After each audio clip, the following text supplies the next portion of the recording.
Hello, good morning class. कैसे हैं आप सभी लोग?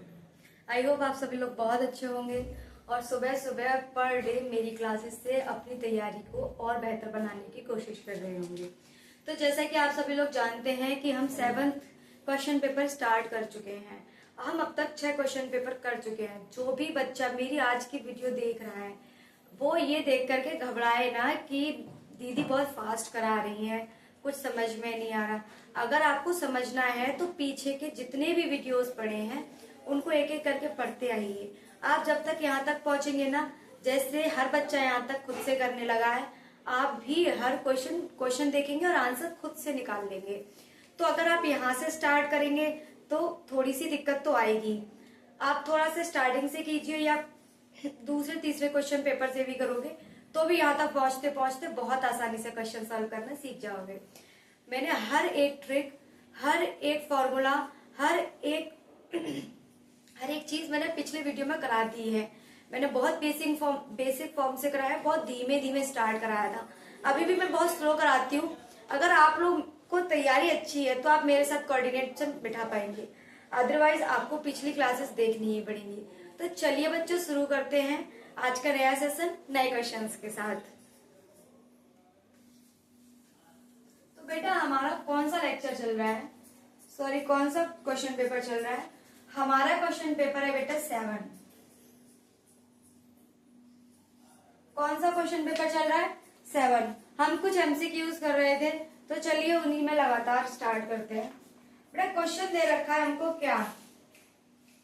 3, 4, 6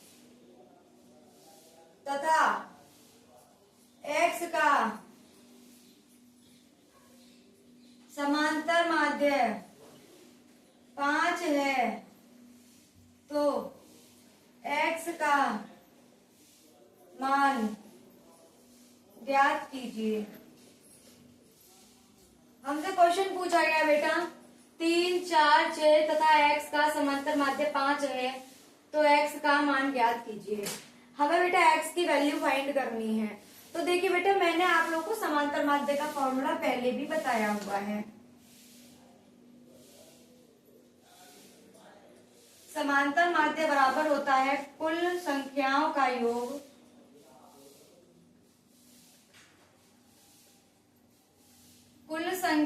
योग बट्टे कुल संख्या।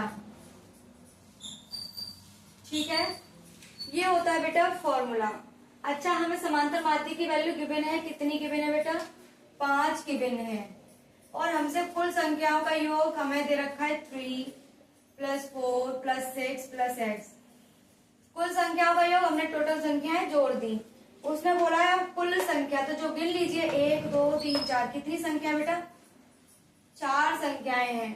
क्रॉस मल्टीप्लाई कर दीजिए तो 4 × 5 = 20 बराबर 3। यहाँ प्लस कर लेते 6 और 4 10 और 3 13 + x। बेटा क्या करेंगे, 13 को इधर ले आएंगे तो 20 - 13, x की वैल्यू कितनी आएगी बच्चों? 7। आई होप आप लोगों को समांतर माध्य निकालना आ गया होगा। इसमें कोई रॉकेट साइंस नहीं था जो आप लोगों को समझ में ना आ रहा हो। ठीक है, तो चलिए आगे बढ़ते हैं बच्चों। नेक्स्ट क्वेश्चन क्या है बच्चों? मेरा थोड़ा आज गला खराब है, इसकी वजह से मुझे बोलने में दिक्कत हो रही है। गले में परेशानी है जिसकी वजह से बोलने में दिक्कत हो रही है, तो थोड़ा सा कोऑपरेट करें प्लीज। तो नेक्स्ट क्वेश्चन है बेटा आपका ये 8 संख्याओं का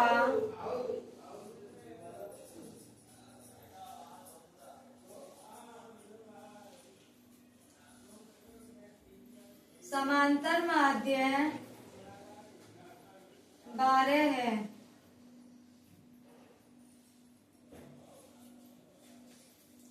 नवी संख्या अपठनीय है।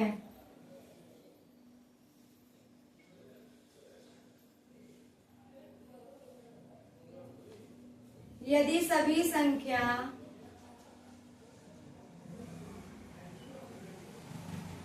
नौ संख्याओं का योग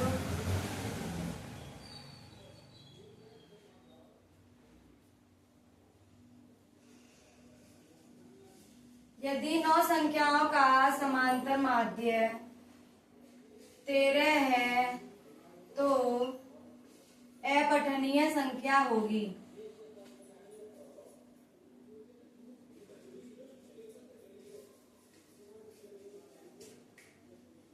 चलिए बच्चों करते हैं स्टार्ट। क्वेश्चन दे रखा है बेटा, 8 संख्याओं का समांतर माध्य 12 है, नवी संख्या अपठनीय है, यदि सभी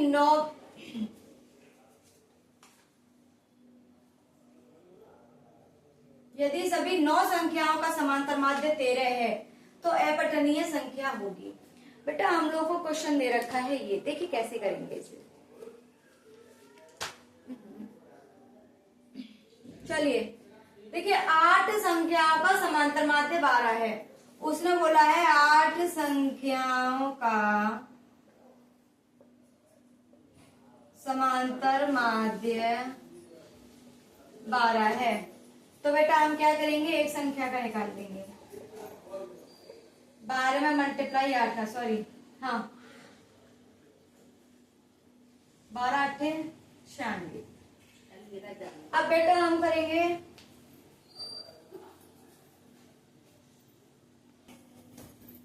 हाँ बेटा, अब हम यहाँ दे रखा है 9 संख्याओं का समांतर माध्य 13 है।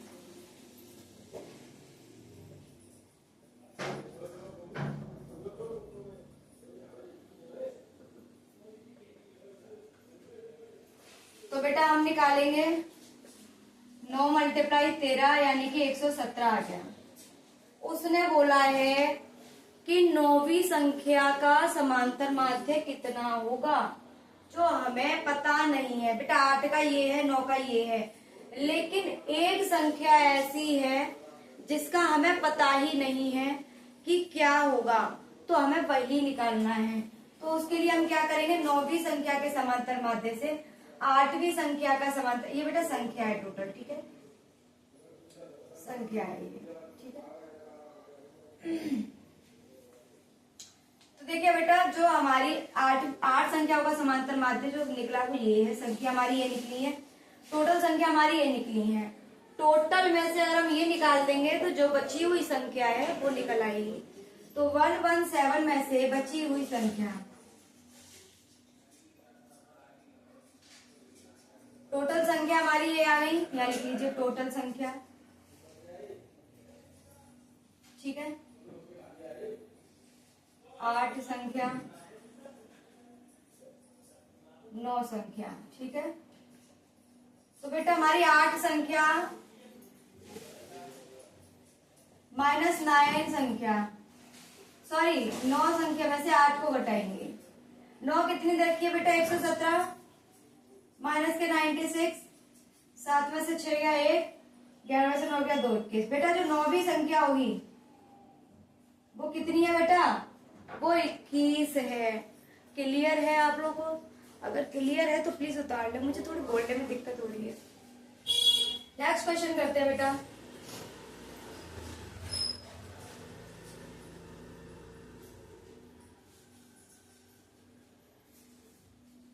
देखिए बेटा नेक्स्ट क्वेश्चन क्या है।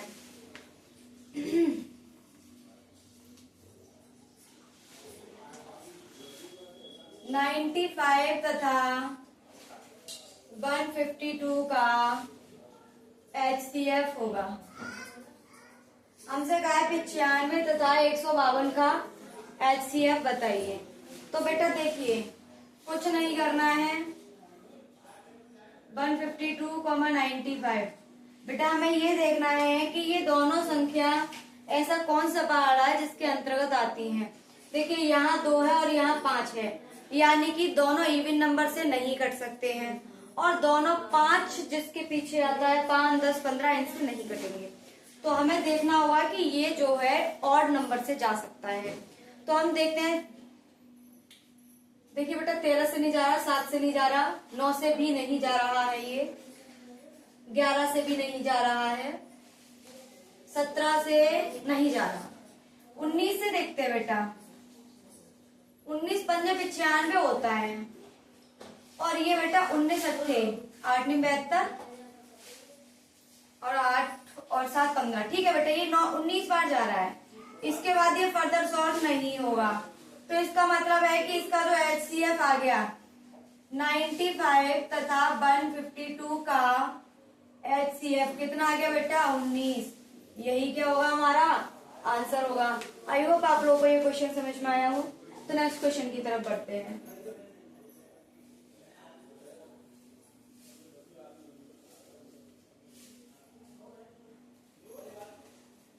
देखिए बच्चों, एक क्वेश्चन दे रखा है हमें।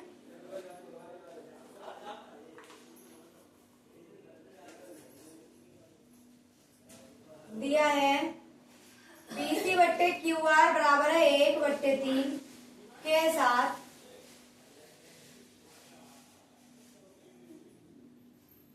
ट्राइंगल ABC सर्वांगसम है ट्राइंगल PQR के।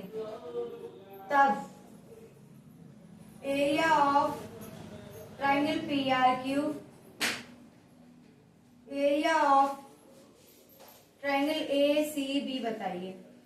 देखिए बेटा, इसका क्या होता है, जो एरिया होता है वो जो हमें साइड दे रखी होती है उसके स्क्वायर के बराबर होता है। जो एरिया होता है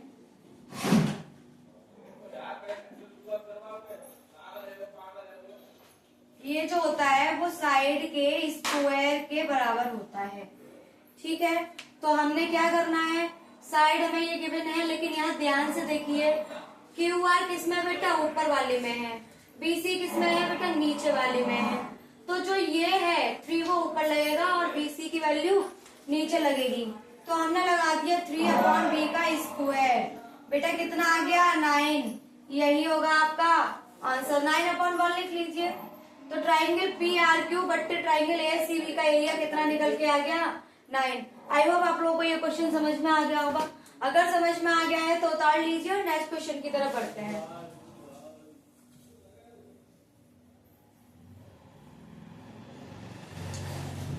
देखिए बच्चों, हमें दो समीकरण दे रखे हैं नेक्स्ट क्वेश्चन में।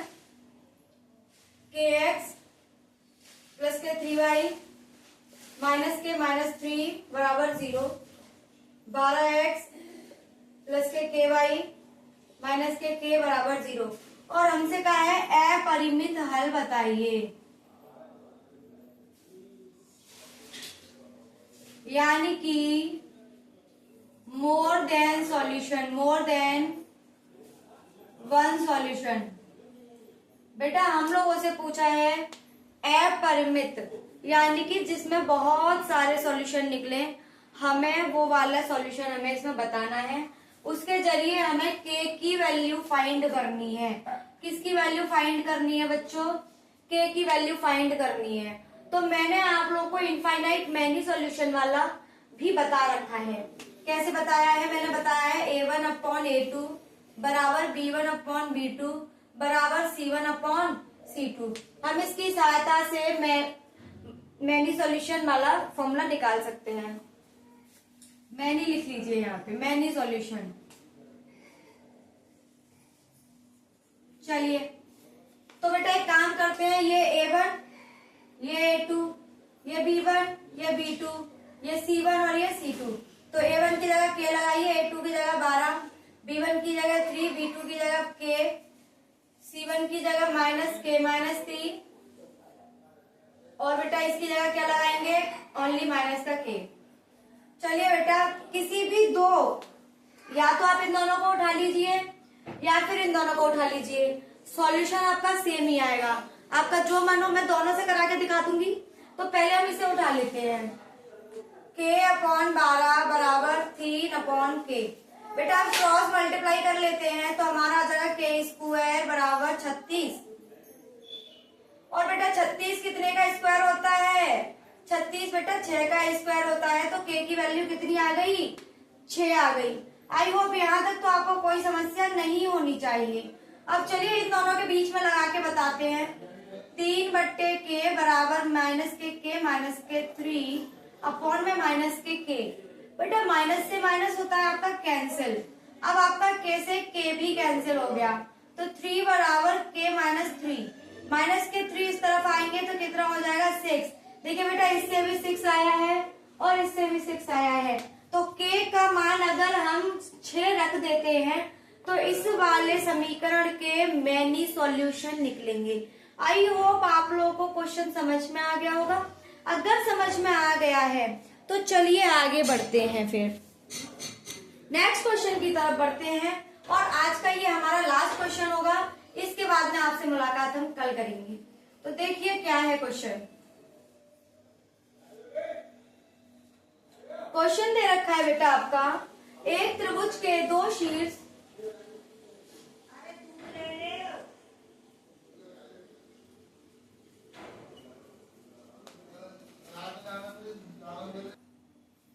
हाँ तो बच्चों हम कहाँ चल रहे थे। एक ट्राइंगल के दो शीर्ष हमें दे रखे हैं 3, -5 और -7, 4 हैं। यदि त्रिभुज के केंद्रक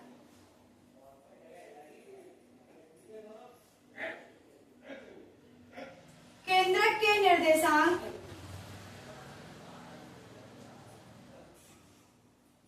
2, -1 है,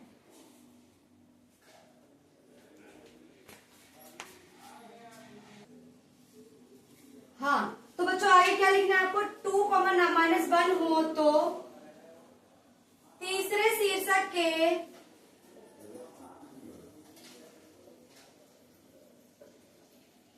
निर्देशांक ज्ञात कीजिए।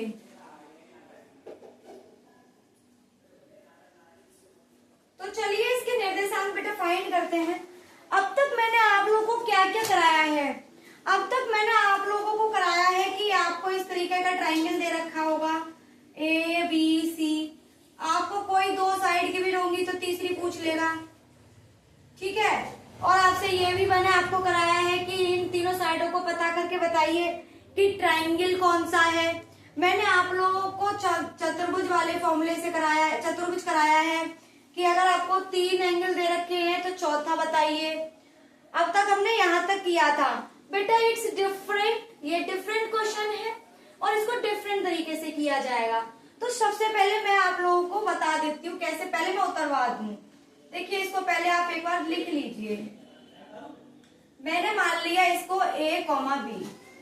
बेटा उसने कहा है तीसरे शीर्षक के निर्देशांक बताइए यदि ट्राइंगल के केंद्रक के निर्देशांक। उसने बोला है ट्राइंगल के केंद्रक, बेटा इसका जो मिड पॉइंट होता है ये इसका केंद्रक कहलाता है। क्या कहलाता है? केंद्रक। उसने केंद्रक दे रखा है 2, -1। कितना दे रखा है बेटा? 2, -1। जब हम केंद्रक का फॉर्मूला लगाते हैं तो वो लिख लीजिए, फिर मैं आपको बताती हूँ वो कैसे होगा। तो देखिए बेटा ट्राइंगल का केंद्रक, ट्राइंगल का जो केंद्रक होता है बेटा x1, x2, x3/3, y1 + y2 + y3/3। बेटा ये हमारा होता है ट्राइंगल के केंद्रक का फॉर्मूला। क्लियर है? हमारे पास ये गिवन है, ये गिवन है और केंद्रक यानी कि ये गिवन है। हमारे पास A और B की वैल्यू नहीं है, इसको मैं आपको फाइंड करना बता रही हूँ कि कैसे ये निकाला जाएगा। तो देखिए मेरे साथ बेटा, देखिए मैंने इसे x1, इसे y1, इसे x2, इसे y2, इसे x3 और इसे y3 मान लिया। अब जब हमारे पास सब कुछ है तो हम इसमें पुट करेंगे। बेटा ये क्या है? बेटा ये केंद्रक की वैल्यू है x और y की। ये रखेंगे तो पूरा इसके बराबर आएगा, y की वैल्यू रखेंगे तो इसके बराबर। तो मैं लगा देती हूँ 2, -1 बराबर होगा बेटा x1 3 है, x2 -7 और x3 बेटा a है अपॉन में 3, y1 क्या है? -5, y2 4 और y3 b दे रखा है बट्टे 3। बेटा यहाँ तक क्लियर होना चाहिए। किसी को कोई समस्या, कोई परेशानी, कोई दिक्कत हो तो प्लीज मुझे बताइए। आगे देखिए कि क्या करना है।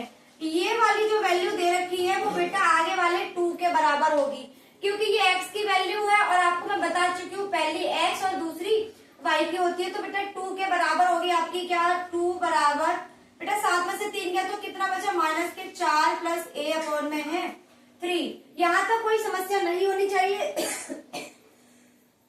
एक मिनट, सॉरी बच्चों। अब देखिए बेटा मैंने इसके नीचे बल लगाया, मैंने क्रॉस मल्टीप्लाई किया। बेटा क्रॉस मल्टीप्लाई किया 3 2 6 = इक्वल टू माइनस के 4 प्लस के a। बेटे माइनस का 4 इस तरफ आएगा तो प्लस का हो जाएगा, तो 6 प्लस